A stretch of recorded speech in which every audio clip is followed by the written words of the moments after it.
It's the sport of kings, better than diamond rings.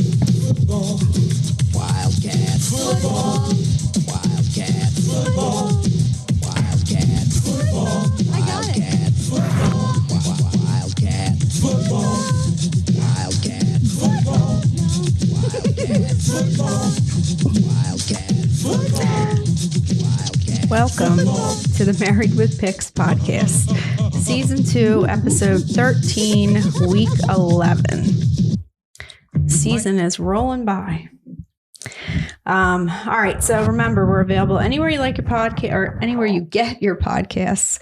Like us on Facebook, subscribe on YouTube.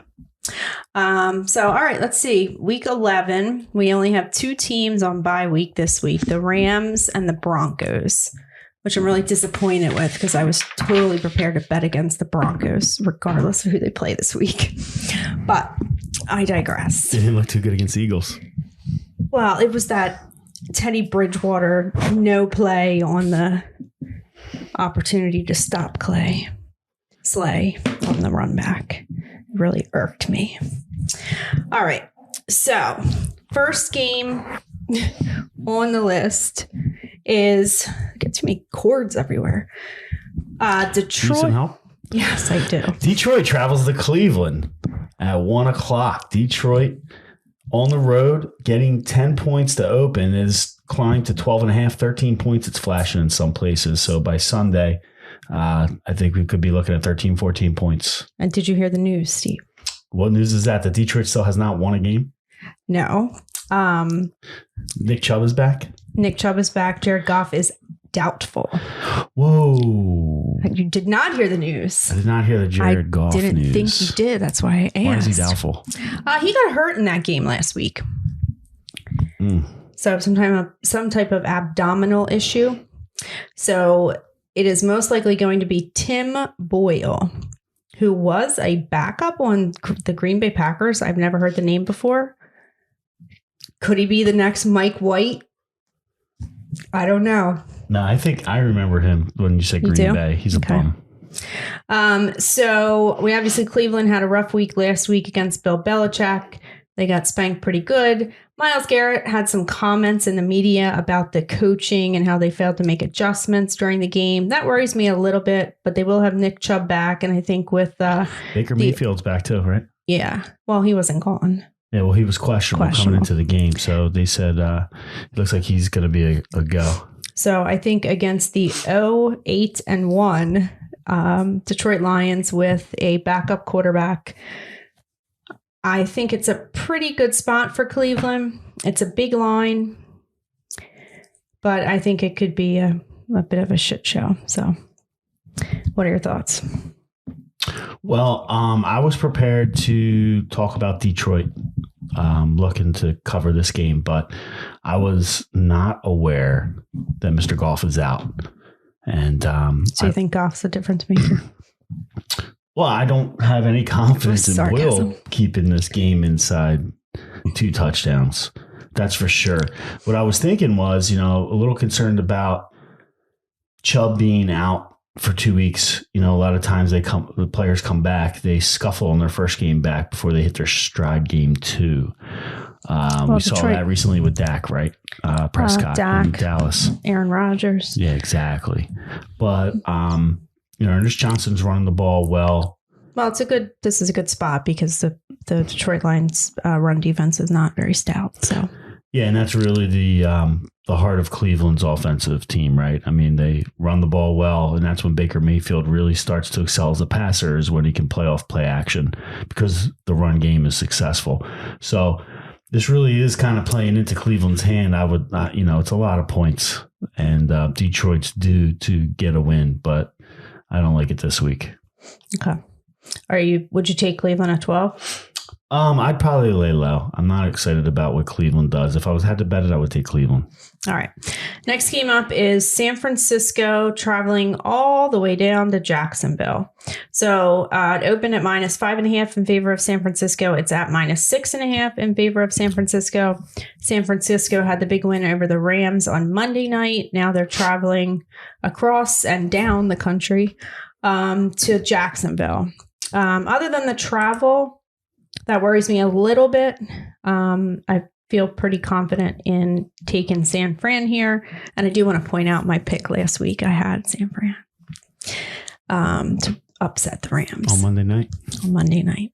It's a good pick. So, I mean, to me, I just think, and this was my thought last week, that Kyle Shanahan is just a better coach, and he's going up against Urban Meyer.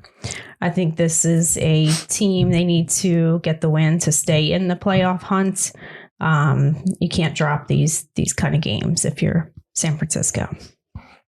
Yeah, the concern is that, like you alluded to earlier, they're flying across the country, and I think that concerns a lot of people. I like San Francisco here. I think their record's a little lower than what you expect coming into the season. They haven't been that impressive.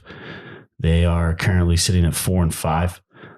So a bad Jacksonville Jaguars team who has played the games kind of tight recently against some opponents. They beat Buffalo and covered. They seem to be playing decent defense, but their offense hasn't really gotten going. Yeah, I'm looking at more like San Francisco, even though I don't think that they're a world beater. They're better than a sub 500 team. They're getting their tight end back in stride. He played well on Monday night, and Kittle looks like he's the dominant force. So really, San Fran, when Mitchell's a possibility of playing this week. I think he's out. Well, he's got a broken finger, but they're trying to get him to go. Did a procedure on it though. I'm pretty sure he's out. Yeah, I'd read Fire something up earlier Jeff Wilson today. this week. I had read something earlier today that he's still a possibility to go. But my point is, when you have Debo Samuel playing strong at the receiver, and you have Kittle playing good tight end, it's a hard combination to stop. And I think it's going to, in the end of the day, Garoppolo is playing well enough to win this game by over a touchdown. All right. So next game up is, and I would take that probably up to 7. Okay. So next game up is Indianapolis at Buffalo. It opened at and is currently at -7 in favor of Buffalo. These teams played in the playoffs last year. The Bills won that game 27-24. I'm still not convinced on Buffalo. I mean, last week they played the Jets and they did win that pretty handily, but they seem to do that when they play the bad teams. I mean, I think Indianapolis is a good team that can put up a fight. So I am inclined to take the Colts here. I'm on the Colts too. I like them. They're 3-1 against the spread away from Indianapolis this year. I think it's a good spot. Buffalo's kind of sputtering, and I look for Buffalo to kind of pick up momentum towards the end of the season. But I think this is the tough game for them. Indianapolis, you got to remember Frank Reich was a longtime quarterback at Buffalo. It was a very tough game that they lost last year when they went to Buffalo. They really probably should have won that game. But I really don't see any way Buffalo covers this game. They could win the game. They'll probably will win the game, but it's like a 3-point affair. I could see Indianapolis definitely pulling an upset here, but 7, I see it flashing at 7.5. They're going to give you more than a touchdown. Jump all over Indianapolis. It's one of my stronger plays. All right. So next game up is Miami at the Jets. Yes. Is that right? That's correct. But don't the Bills and the Giants? Okay, never mind. The Giants and the Jets play in the same stadium. Okay. All right. So this opened at my. I was thinking 2 New York teams. Like, how can they both play at the same stadium at the same time? I want to rip you so bad right now. I mean, New York City and Buffalo, it's not even like the same state. It literally is like 2 different places. I'm proving on the podcast the last couple of weeks that my geography is For Christ's sake, it is 2 different states. They're playing in New Jersey. Okay. All right. You got me. All right. So anyway, back to the game. We have this open at -2.5 in favor of Miami. One's going to play at 1 o'clock and the other's going to play at 4. It's up to -3 in favor of Miami. And I would expect this line to move a little bit more than it has, given the news that Joe Flacco is going to be starting at quarterback. Blue Hen alumni Joe Flacco. I'm very curious about this as a decision from the coaching staff. Like, why would you start Joe Flacco? Do you have any thoughts on that? Well, what's going on with Mike White? He Nothing. Struggled big time last week. So they must have seen something that they really didn't like. I didn't watch the game. But if you're New York, like, what are you playing for? Well, you're playing for the future, right? Well, is Mike White the future? No, but is Joe Flacco the future? No, but here's the problem. Okay, and this is what you got to consider. I'm not saying this is definitely it, but you have to consider, especially in a place in New York where it's a media frenzy, the fans are very intense, paying attention to everything that's going on. You got a guy like Mike White. Do you really want him to be successful when you drafted a guy 3rd overall to be your future quarterback? You've kind of already moved on. It doesn't make sense from a fan standpoint, just play the best player. But that's not the way these front offices work. Like, there's a lot invested into Zach Wilson. What do they do if Zach Wilson's out for 5 weeks and White basically gave them an opportunity to sit him down because I think front office was getting worried that he was going to outperform. But if you were Zach the Jets and you would have to play him, you have a quarterback that's good. Do you care? No, well, I mean, they already made that decision that they were probably going to play Flacco once he got comfortable with the playbook, because they gave up, it's a 5th round pick is valuable asset in the NFL. So they didn't just give nothing away to Philly for him. So when you're going to invest that kind of capital, you're doing it for a reason. I think the decision to start Flacco was really made a month ago when they pulled the trade with the Eagles. Well, I guess that kind of makes sense, but I don't know. So, and interesting, I didn't even realize that Joe Flacco was a Jet last year. Yeah. Yeah. I think he was a Jet for 2 years. Multiple years. I think it was just last year. And then he was in Denver. But anyway, and he started like 3 or 4 games last year. He started more than that. Which I have like no recollection of. Yeah, well, because Darnold got hurt. Okay, when Darnold got hurt. Yeah. So anyway, they played. He beat somebody he wasn't supposed to beat. No, he didn't beat. They were all losses. I did look up the game log. Yeah. There was like 2 of the games were maybe close. But I think it was the second game that he started was against Miami. And they got shut out 24-0. So that just was kind of an interesting fact to me that now he's starting against them. So obviously Miami's defense played pretty good against the Ravens. I guess that was last week, Thursday. So I'm inclined to take Miami at -3. All right. Well, I want to tell you what's going to happen in this game. Okay. All right. And I think I'd like to bet. Because Joe Flacco does not have much left in the tank. But what he does have left in the tank, you're going to see on Sunday. He comes back here and motivated to start this game. Is he motivated? Miami. I don't think he is. I think he definitely is motivated. And he sees the writing on the wall. His career is almost over. His career's been over. And I remember seeing like his face during games, and maybe it was when he was in Denver, just like totally disinterested. Yes, but this is 1 week. The NFL is week to week. Okay? Like he's there to collect his paycheck, make a little more money out of it. But you wait and see what's going to happen this week. The Jets are actually played good football at home. And Miami's not killing anybody. I mean, listen, they're 3. It's flashing up to 3.5. You're going to go over a field goal on this game by the time it kicks off. It might go even above 4. The way it's trending. All right. Well, look, I think there's no way Miami should be a favorite on the road to anybody. I know the Jets stink, but these are 2 division rivals. This is a division game. It is a division game. And I think you're going to see, the Jets they're 0-5 away. They're 2-2 at home. So they play decent enough. Their defense sucks. Miami has a pretty good defense. Miami's not that good. Miami's not that good. But their defense played very well against the Ravens. I think their defense can play very well against the Jets. It's 2 bad teams, 3-7 versus 2-7. You take the points. Joe Flacco's got 1 more game left in him, and it's this one. I was prepared to bet you on this, but the more you talk, the less I'm convinced. Like, you're right. Miami shouldn't be favored. They shouldn't. They stink. 2 bad teams playing each other, you take the points. Yeah, and remember, their defense isn't that bad. I mean, they stink, but their run defense. Well, that's, I guess, the other thing is their run defense is horrible. Miami has not really established a run game at all this year.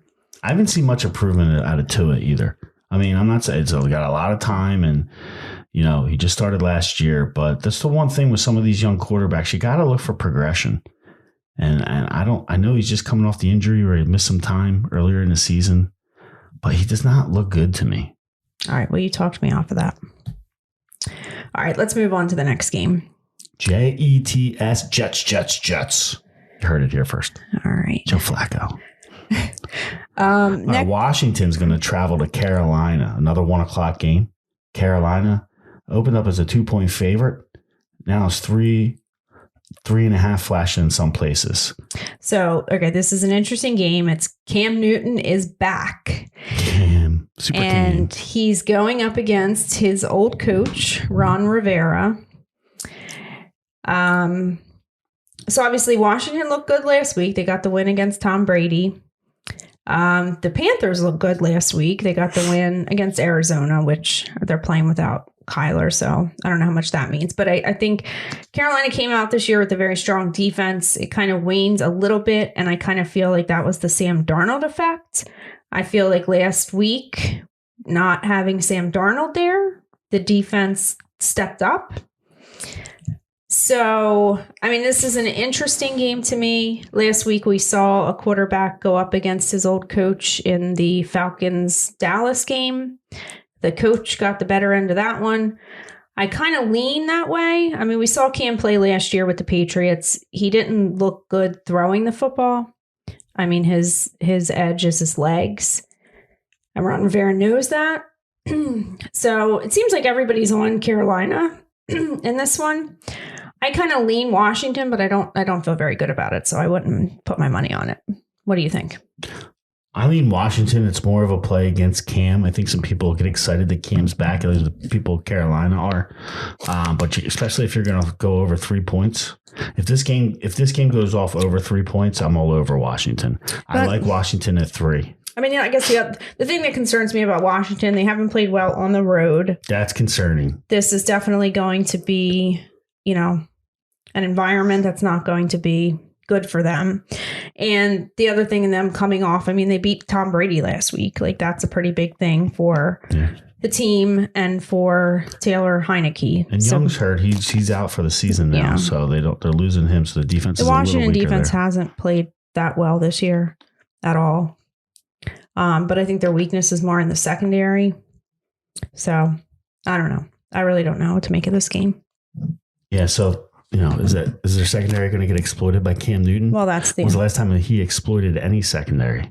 That's my concern. Right. Now, you got Christian McCaffrey back. They're going to work that short game. Cam's going to try to run the ball for, 5-10 yards. And he's going to do a lot of dumping the ball off in the backfield to Christian McCaffrey. So we'll see if it will be enough. I think Washington, I'm looking for a big game out of Washington's receiver, Terry McLaurin. He has sputtered a little bit over the last couple and really hasn't produced the top grade like he has, but I think he's nicked up a little bit. He's getting a little healthier. So I'd look for a big game here against Carolina's secondary. All right. So next game up is Baltimore at Chicago. It opened at -6 in favor of Baltimore. It's at -6.5. Lamar, I think, is sick again this week. He seems like he gets sick a lot. And the Ravens have quite a few injuries. So Marquise Brown is questionable. Their cornerbacks, Jimmy Smith, Tavon Young, and Anthony Averett are questionable. Their guard, Patrick, I don't know how you say their last name, and one of their tackles, I also don't know how you say his last name. And then they have their defensive tackle, Brandon Williams, out. On the other side, Akeem Hicks, Eddie Jackson are questionable, and Allen Robinson is doubtful. He hasn't done much this year, so I don't know how much that matters. So to me, this game comes down to the Ravens' defense. Fields has not played well under pressure. Generally, the Ravens bring a lot of pressure, but their defense overall has not dominated many games this year. So I lean Baltimore. I felt better about it earlier than I do now. So I definitely think Baltimore wins. Do they cover by 6.5? I don't know. What do you think? I like Chicago here. I think it's too many points at home. The only thing that's worrying me is I really liked Chicago against San Francisco 2 weeks ago, and they threw up an egg. I mean, they kept it tight. They were playing within a number, and then San Francisco just pulled away at the end. So I worry about that happening a little bit here with Baltimore. I think Baltimore is definitely a better team than San Francisco, but with all the injuries that you just talked about and Lamar not feeling 100%, that Bears defense can still get at the quarterback. So he's going to have to run around a lot to have a good game and win and pull this victory off in Chicago. I think at the end of the day, 6.5 is too many points. I'd take Chicago into points. Okay. All right. Next game up is the New Orleans Saints coming to Philadelphia. It opened as a pick. It's at -3 in favor of Philadelphia. So I think Philadelphia has gotten better lately when they got their run game going. The Saints have the number 1 ranked run defense.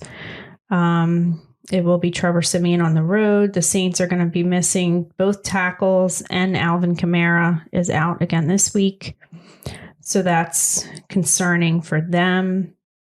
I really don't know what to do with this game. I mean, I don't see how the Saints come in to Philadelphia with Trevor Siemian at quarterback,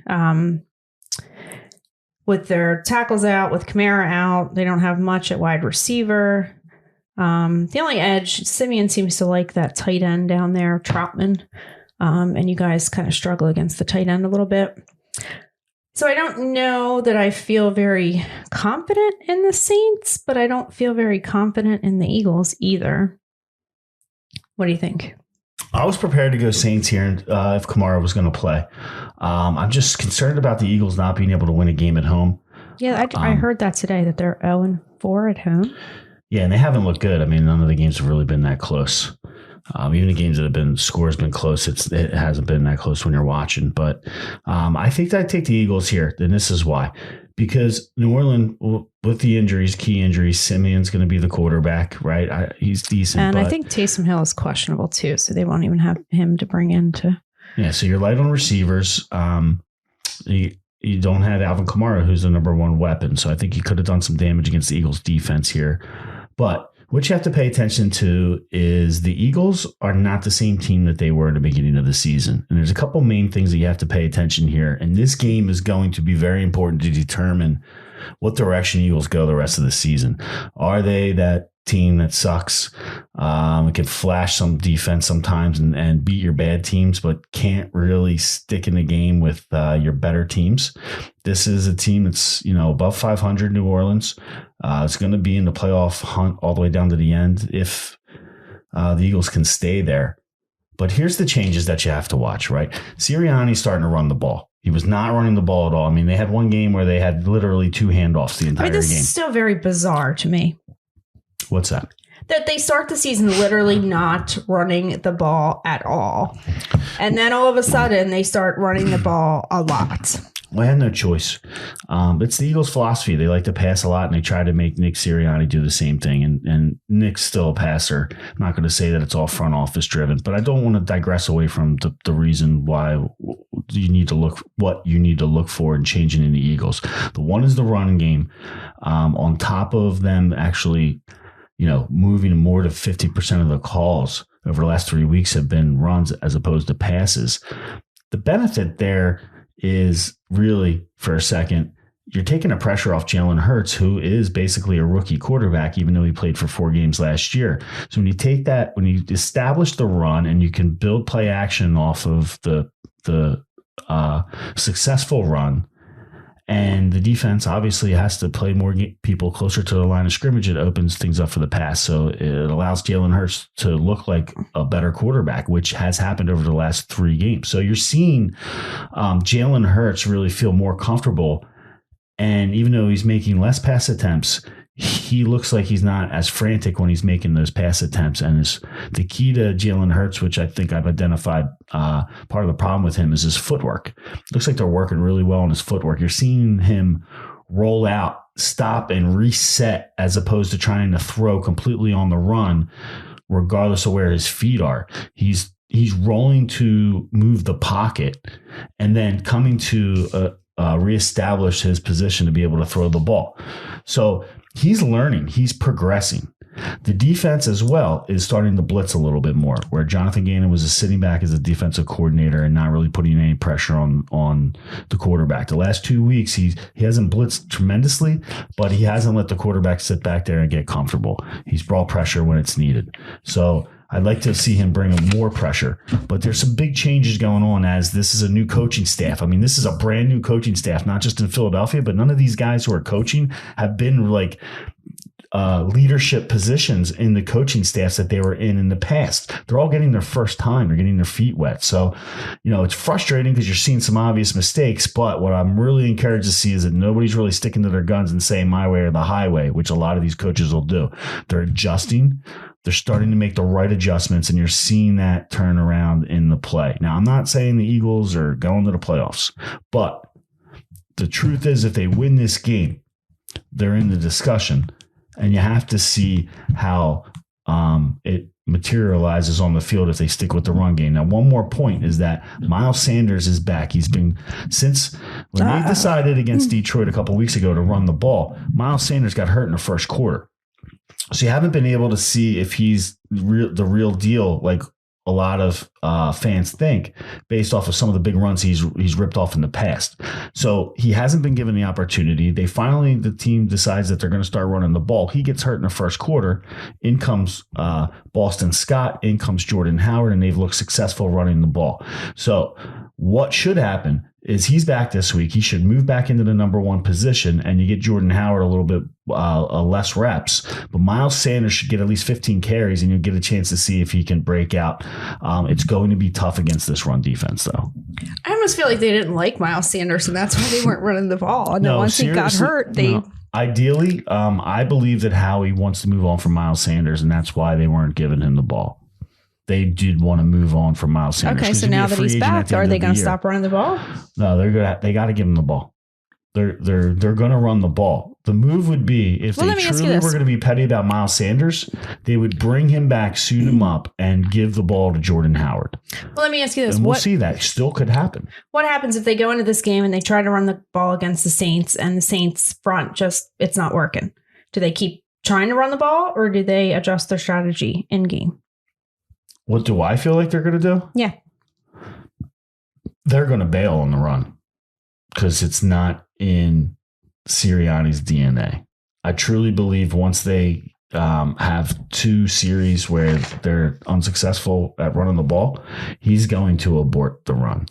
That's not what they should do. They should continue to pound the ball. And here's why. And this is the other thing you got to look at. Their offensive line is getting healthy. They've had a couple weeks. I mean, it's not just some kind of crazy scenario that they've been able to successfully run the ball the last couple of weeks. You've got both of their tackles back, Jordan Mailata, Lane Johnson on both ends. Landon Dickerson, the kid from Alabama that was drafted high in the second round, has gotten some snaps, and he's looked like he's going to be the real deal. And Jason Kelsey's still playing at an all-pro level. So Brandon Brooks looks to be back soon, if not this week. And their offensive line is coming back together. So a combination with that, Miles Sanders coming back. I mean, the problem is that nobody runs the ball against the Saints. I will tell you this, though, and this is a stat that I heard earlier this week. In the last 93 games, the Saints only gave up more than 200 yards rushing one time, and that was last year against the Eagles. And Jalen Hurts beat the Saints. So it could be one of those things where Jalen Hurts just has the Saints number. I feel like I've talked too much about this game. A bit of a stretch, but okay. Yeah, we definitely have spent way too much time on this game. You can tell where Steve's take the Eagles from. All right. Next game up is Houston at Tennessee. It's at -10 in favor of Tennessee. This will be Tyrod Taylor's second game back. He threw 3 picks in the game against the Dolphins. Didn't look very good. They didn't score much. And I guess they were on the bye last week. Titans, obviously, 6 straight wins. Still without Derrick Henry, without Julio Jones, but it looks like A.J. Brown is okay. I don't think he's on the injury report this week at all. Marcus Johnson, who I think used to be an Eagle, is that right? Kind of showed up last week. He had 100 yards in the game against the Saints. So at least they have a second option. I don't know, as long as A.J. Brown's out there. I definitely think Tennessee wins this game. It feels like a lot of points. I could see Houston being maybe a little more competitive in this game. And the Titans do have a few injuries. Their guard, Nate Thomas, outside linebacker, Bud Dupree, a couple of linebackers they've missed the last couple games. And the running back, Jeremy McNichols, is out with a concussion this week. So that leaves Adrian Peterson and then Devonta Foreman in the backfield. Do you have any thoughts? Yeah, I think they're shorthanded. I don't like those two running backs. I like the Foreman kid. Looks like he's kind of strong, but it's hard to depend on Peterson. He's getting old. I mean, the Titans or the Texans don't have a great run defense, so maybe we'll see what Adrian Peterson really has. So I definitely think they win. It's a lot of points. So I would maybe think about putting this in a teaser. I wouldn't play it straight up. Taking Tennessee on the teaser? Yeah. Yeah, see, I'm on the other side here. I like Tyrod Taylor. I think he looked decent. Last week he was horrible, and I think that's going to be a situation where he's trying to make up for how bad he looked. He had 3 picks, I think, last week. I just said that. Right? Were you listening? Yeah, that's why I'm looking for you to confirm. Well, I just said it. It's 3 weeks, right? 3 interceptions, picks. Right? Yeah, 3 picks. Yeah, so I like Tyrod Taylor to come back and have a strong performance this week and play this number inside the line. I think Tennessee's too banged up. It's a division game. Division games are usually played tighter. So I'll take the points, roll with Houston on the road. All right. Next game up is Green Bay at Minnesota. It opened at -2 in favor of Green Bay. It's down to -1.5. So this is a division game as well. Packers have won 3 out of the last 4 meetings, although they did lose the last one, 28-22. Vikings had the big win last week against the Chargers. Rodgers didn't look great in his first game back, but they did get the shutout victory over the Seahawks. I think their defense seems like it's really stepped up in the last couple games. While I'm starting to like the Vikings, I think I got to side with Rodgers on this one. Green Bay historically does not play well on the road in Minnesota. Another division game. I'm going to take Minnesota in this one. All right. And I'm getting points. All right. Next game up, Cincinnati. The other thing, real quick, you just got to look at the records here. It's a division game, and Green Bay has too much of a lead on Minnesota. Minnesota is in second place at 4-5. Green Bay is at 8-2. If Green Bay wins this game, they go to 9-2. Minnesota in second place at 4-6. 2 games under 500, and they're in second place. Right behind them is the Bears at 3-6. Not going to win many more games this year, and Lions at 0-8. So, do you think Green Bay is going to run away with the division that much? That typically doesn't tend to happen in the NFL. Yeah, but the Vikings are that team that always great. You're going to have a team that's going to be annihilating teams, and you'll see a big gap here. But I just think that with the spot in the middle of the season, it's just kind of one of those games that smells like a Minnesota win and even out the records a little bit here. Minnesota would move to 5-5 and Green Bay down to 8-3. I was prepared to take Minnesota, but I feel like the Green Bay defense has really stepped up in the last few games. So that was kind of the difference maker for me. Yeah, I think it's a bad spot for Green Bay, for sure. They do not travel historically well into Minnesota. Brett Favre never won there. Well, this ain't Brett Favre. I know, but Aaron Rodgers doesn't play that well there. Historically doesn't mean shit for this game. All right, you want to bet on it? I got Minnesota. Come on. All right. You got Green Bay? I'm getting, how many points are you giving me? 1.5. All right, I'll take it. Current odds. All right. So next game up, Cincinnati at Las Vegas. What did we split last week, by the way? Yes, we 2-2. 4 bets. 2-2. All right. Cincinnati at Las Vegas opened as a pick'em. It's at -1 in favor of Cincinnati. Vegas has had 2 down games the last couple of weeks, although I do blame Deshaun Jackson completely for last week. He looked like he didn't know what he was doing when he got the ball. That was a crazy play, but it really kind of caught the ball and then he popped around like what's his name in the Super Bowl 52 that got popped and knocked out by Malcolm Jenkins, Brooks.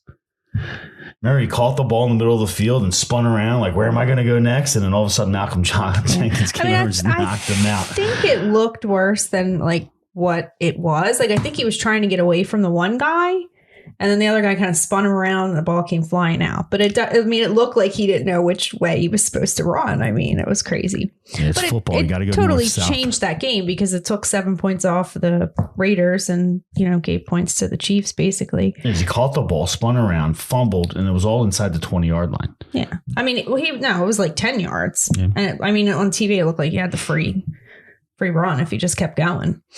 But anyway, so the Bengals are coming off their bye week. So I don't really have much to say. I'm just going to lean Bengals in this one. Do you have any thoughts? Vegas. Really? Yeah, I'm hoping that they get Deshaun, into the offense because they have no other choice because they don't have a lot of receiver help with Ruggs going out. Well, that was definitely not a good first catch for him. I mean, I don't know. Does that change what they do this week with him? I don't know. It could be. I'm hoping it doesn't. I think they got to keep using him if they try to get more time with him in the offense and practice. Hopefully he'll look a little more comfortable. Remember, he didn't get a lot of activity on the field when he was with the Rams, so he's kind of rusty. Well, he's obviously still got surprising. The speed to get downfield. I mean, he was open. He caught the ball. Well, my point is, kind of all you need him to do. If he's at the Rams, right, he's the fourth receiver. He's getting less reps. When he's here at the Raiders, I mean, he should be no less than the number 2 now.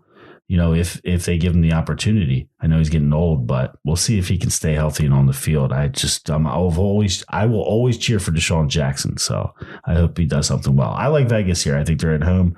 I think you look for Vegas to win this game. Look for Waller to have a big day. I think they need to get him more integrated into the offense. They tried to last week towards the end of the game. They gave him some opportunities.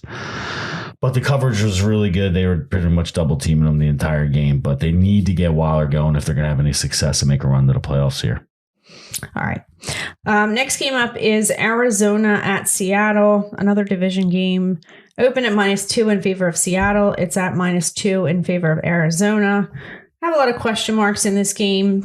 It sounds like Kyler Murray is going to be a game time decision again. I kind of think that he's more likely to play this week. But even if he does play, he's definitely not going to be 100%. That concerns me. Russell Wilson came back last week much quicker than what it was anticipated and obviously did not look good. They got shut out against the Packers. These teams in the last 2 years have split games. So I feel like, the Cardinals had kind of an embarrassing loss last week, obviously with Colt McCoy. I guess you could say the same for the Seattle Seahawks. The Seahawks desperately need the win. They're at the bottom of the division now with San Fran winning last week. So, there's too many question marks for me to really make a pick on this game at this point. But I think if Kyler Murray plays, I kind of lean Arizona, but I don't feel good about it. Not knowing. Yeah, with Hopkins, not knowing Murray, it's tough to have an opinion here. But I do like Seattle. I will say I think Seattle wins this game regardless of who starts. I think they need this win. Russell Wilson just came back. So we talked a little bit about that first game back after a layoff. I feel like for him, it was too soon. I don't think his finger is 100%. And it might have been worse for him to play last week than it would have been just to stay out. Yeah, possibly. But I think after playing last week and struggling, he should get a little more comfortable with his finger and throwing the ball. So I look for him to perform a little better this week. You also have DK Metcalf getting frustrated last week, getting ejected from the game, trying to sneak back into the game. So I don't know. I think that team's a bit of a mess. All right, next game, Dallas at Kansas City. Game of the week. It's -2.5 in favor of Kansas City. So obviously Patrick Mahomes and the Chiefs looked much better last week against the Raiders than they have most of the season, I guess. He threw 5 touchdowns in that game. But I think that was more like an outlier and the way that the Raiders defense chose to play was not kind of following the example that the other teams have set this year of playing the cover 2. So I don't give too much to the thought that, are you shopping for beef over there? I don't give too much credit that the Chiefs are back. I think the Dallas is a pretty good offense in and of themselves. So I'm inclined to take the points and take the Cowboys. Yeah, I like Kansas City. I think Andy Reid's still going to get up to play the Dallas Cowboys, even though he's not coaching at the Eagles anymore. Kansas City looked pretty strong last week. Like their offense was starting to figure it out. I look for Kansas City to start to gel into the playoffs and come, back into the discussion as one of the teams at the forefront looking to push into the Super Bowl from the AFC side. I think Kansas City, especially if the line's going to be less than 3 here at home, I'd look to take Kansas City. 2.5 is a great line. Okay. All right. Next game up is the Sunday night game. Pittsburgh Steelers at the LA Chargers. It opened at -3 in favor of LA. It's up to -6. Sounds like we don't know whether it'll be Ben Roethlisberger this week. Pittsburgh also has a bunch of injuries, so they're going to be without Minkah Fitzpatrick, Joe Hayden, and TJ Watt. So this game for me, I think Pittsburgh generally has a good defense, and that kind of scared me going up against Justin Herbert. But with TJ Watt and those other guys out, I'm less concerned about that. The Steelers on the road is usually not a good thing, whether it's Ben or Mason Rudolph. I'm inclined to take the Chargers here, and I feel pretty good about it. I like the Chargers too. I think the line's moving the right way here, away from Pittsburgh, and just continuing to increase for the Chargers. So those stays under a touchdown. I think you got to run Chargers here against Pittsburgh. I look for Pittsburgh to be in trouble on the road here, flying across the country. All right. And then the last game on the list is the Monday night game, the New York Giants at the Tampa Bay Bucks. So I thought it was in New York, but it's in Tampa Bay. Anyway, it opened at -12.5 in favor of Tampa Bay. It's down to -11. Wait, how can they play in New York if they're playing in Tampa Bay? Oh God. All right. So anyway, and I was actually fascinated that it seems like the money is pretty evenly split here. Does that surprise you? No, because everybody knows that Tom struggles with the Giants. Well, that's my first little thing on my list. Brady struggles with New York Giants. And obviously he struggled last week. And I guess we saw some question marks. Antonio Brown was back at practice. Gronk. He's faking vaccination cards. What's going on with that? I really wish Antonio Brown would just pay his creditors. And we don't have to worry about any of this off the field drama. Is there any doubt in your mind that he has a fake vaccination card? No, here's the thing. There's no way it's not true. No. Did he try to get a fake vaccination card? I think so. But is the one that he provided to the NFL fake? I don't think so. Let's be clear. Anybody who in their head thinks or tries to obtain a fake vaccination card is not then going to get vaccinated, thus obtaining a correct No, because when your card. Quarterback, Tom Brady, comes to you and says, look, AB, I need you out there on the field. I understand maybe you don't agree with it, but you got to do this for me. You got to do it for the team. And that is the moment that Antonio Brown said, oh, shit, I need to get a fake vaccination card. Anyway, I digress. Yeah. If he just paid his damn chef, we wouldn't even be having this conversation. Tampa Bay is a different team without Antonio Brown on that field. And even though they're loaded at receiver and everybody likes Mike Williams and Godwin, they are a different team and move the ball methodically down the field without him if they can get down the field. They need they need Brown back in this lineup as quickly as possible. It ain't going to be this week. So will Tampa win this game? No, that probably, we don't know that. I think it's too many points. What? That he's playing? Well, he put out a tweet earlier in the week, and I forget what it said, but it implied that he was going to be back. He's back at practice. There was a comment that he has a long way to go to be like fully healthy, but fully healthy and playing in the game are two different things. I mean, this is Friday. This is the Monday night game, so we're not going to know one way or the other for sure. So, I mean, they definitely need either Antonio Brown, Gronk, Godwin, because without those guys and somebody that's healthy enough to actually contribute, then it's not a good scene because Tom Brady don't like Mike Evans. He don't trust him. He don't want to throw him the ball. And I don't care what anybody says. He might have all these touchdowns, but Tom Brady ain't looking to him first. So I mean, my general sense in this being the Monday night game, the history here, I think you got to take the points. But it's a little early because we need to know about these guys and how healthy they're going to be, and whether they're going to be out there. So he was practicing Thursday? He was limited, yeah, but he was out there. So that's exciting. And did Gronk play last week? I don't think so. I can't even remember. And I guess Godwin played last week, but he was not 100%, and he was limited at practice as well. So we got to monitor those guys and see what happens. But I was thinking it was in New York. I mean, I like it better if it's in Tampa. Yeah, I don't know. I like New York.